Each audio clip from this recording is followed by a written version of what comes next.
Hello friends, good morning. আমি সবিতা চললাম একটা নতুন ব্লগ নিয়ে। আশা করি তোমরা ভালো আছো, আমরা খুব ভালো আছি। তো আজকের ব্লগটা আমি শুরু করছি শ্বশুর বাড়ি থেকে। তো আমি আজকে যাচ্ছি আমার বাবার বাড়ি। তো ব্লগটা আমি বাবার বাড়িতে শেষ করব, শ্বশুর বাড়ি থেকে শুরু করছি। দেখো, এখন আমি রান্না বান্না করার জন্য সবজি কেটে নিয়েছি। তো আজকে অনেক রকম রান্না করছি, তোমরা সেটা দেখতে পাবে। তো এখন বেগুনটা ভাজা হয়ে গেছে, এখন আমি পটলটা ভেজে নিচ্ছি। আমি পটল ভাজা খেতে ভীষণ ভালোবাসি, তো তার জন্য পটলটা আমি একটু মন দিয়েই ভাজি। আর এখানে দেখো ইঁচড় রান্না করব, তার জন্য আমি ইঁচড়টাকে একদম জলে ডুবিয়ে নিয়েছি। তার মধ্যে একটু হলুদ দিয়ে দিই, যেহেতু কষ্টটা চলে যায়। আর এখানে একদম ভাত তো দেখো হয়েই গেছে প্রায়। আর এখানে পটলটা হচ্ছে। আর আজকে তাড়াতাড়ি রান্নাবান্না করছি, যেহেতু বাবার বাড়ি যেতে হবে, একটু তাড়া আছে তো। আর এখানে দেখো ইঁচড় রান্না করব বলে সব রকম মশলা এখানে আমি অ্যাড করে নিয়েছি। তারপর আমি ভালোভাবে কষিয়ে নিচ্ছি সমস্ত মশলাটা। যতক্ষণ না মশলার গন্ধটা যায় ততক্ষণ অবধি আমি এটাকে কষিয়ে নেব। আর এখানে আমি কয়েকটা টমেটো কেটে নিয়েছি চাটনি করব বলে। আর দেখো, এখানে আমি এঁচোড়টা একদম কুকারে দিয়ে দিয়েছিলাম সেদ্ধ করার জন্য। কুকারে দিলে সেদ্ধটা ভালো হয় এঁচোড়টা, তাই একটা সিটি দিই, তারপর নামিয়ে দিই। দেখো, খুব সুন্দরভাবে এঁচোড়টা আমার সেদ্ধ হয়ে গেছে।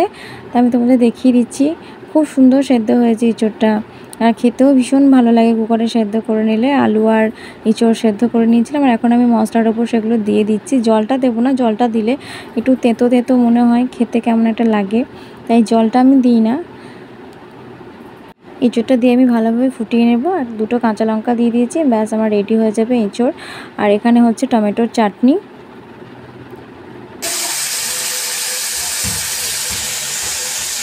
আমি চলে এসেছি আমার বাবার বাড়িতে। তো এখন আমি একটু বসে আছি, চা খাচ্ছি। এটা হচ্ছে সকালবেলা, নেক্সট ডে সকালবেলা।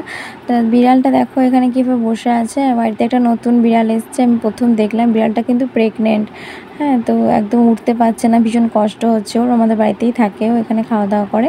আর আমি এখানে সবজিগুলো কাটবো বলে বসে পড়েছি। তো রান্নাবান্না করতে হবে, তো তার জন্য। আর এখানে ঢ্যাঁড়স নিয়েছি, পটল আছে, আলু আছে। আর এদিকে তোমার মাছ নেওয়া হয়েছে, মাছটা কেটে নেওয়া হচ্ছে। আর এখানে দেখো ছেলে কীভাবে আনন্দ করছে। হ্যাঁ, ছেলে করছে, ছেলের সঙ্গে বিড়ালও আনন্দ করছে। ও কী সুন্দর কাঁটাগুলো বসে বসে খাচ্ছে মাছের। আর ছেলে আমার ভীষণ এনজয় করছে ব্যাপারটা। তো বিড়ালে মাছ খেতে তো ভীষণ ভালোবাসে। আর যেহেতু প্রেগনেন্ট না, ওর ভীষণ খিদেও পাচ্ছে, যেহেতু আমি বুঝতে পারছি, আমরা তো মা, সেজন্য বুঝতে পারছি। আর এখানে দেখো পটকাটা কীভাবে ফাটানো হচ্ছে। যত দুষ্টুমি ওর দেখতে পারো, এগুলো করতে পারলে ভীষণ ভালো লাগে। ওর দাদুর সঙ্গে বসে বসে এগুলো করছে। দুপুরে খাওয়া দাওয়ার পর আমরা বিকেলবেলায় বেরিয়ে পড়েছিলাম একটু বেড়াতে। ছেলে কান্নাকাটি করছিল, বলছিল বেড়াতে যাবো। তো চলো, টোটো করে বেরিয়ে পড়লাম আমাদের একটু পাশের গ্রামে। তো আমি, মা আর আমার ছেলে তিনজন মিলে যাচ্ছি। একটু কেনাকাটাও আছে, সেটাও করব। আর একটু বিকেলের হাওয়াও খাওয়া হবে, এত গরম পড়ে গেছে। তো বাইরের পরিবেশটা দেখো কতই না সুন্দর। গ্রামের এই সুন্দর পরিবেশ দেখতে সত্যি কতই না ভালো লাগে। চারিদিকে মাঠ ঘাট, খোলা আকাশ, এগুলো হয়তো শহরের মানুষেরা পায় না, কিন্তু এগুলো আমরা পাই। আজ আমি চলে যাচ্ছি আমার শ্বশুরবাড়িতে। মা দেখো কত কিছু রান্না করেছিল। ডিমের ঝোল, পোস্তর বড়া, ডিম ভাজা, এঁচোড়ের তরকারি, মাছের ঝোল, আর সাথে করেছিল পায়েস। যেহেতু আমার চৈত্র মাসের জন্মমাস, তাই আজ একটু পায়েস করেছিল, যেহেতু আমি জন্মদিনের সময় এখানে থাকতে পারবো না।